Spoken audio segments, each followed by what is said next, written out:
Nindi Ayunda bakal diperiksa terkait dugaan menyembunyikan Dito Mahendra. Nindi Ayunda dijadwalkan akan menjalani pemeriksaan di Mabes Polri terkait dugaan menyembunyikan Dito Mahendra dari kasus kepemilikan senjata api, Senpi, pada Jumat, tanggal 26 Mei tahun 2023.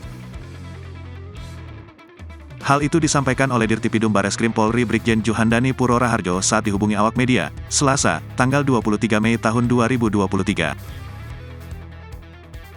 Nindi kami panggil pertama terkait kepemilikan senjata Dito, ujar Dirtipidum Bareskrim Polri Brigjen Juhandani Puro Raharjo saat dihubungi awak media, Selasa, tanggal 23 Mei tahun 2023.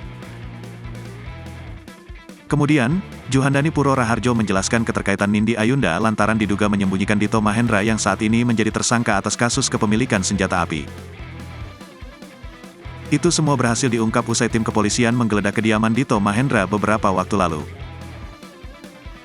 Selanjutnya, Nindi Ayunda akan menjalani pemeriksaan sebagai saksi pada Jumat, tanggal 26 Mei tahun 2023.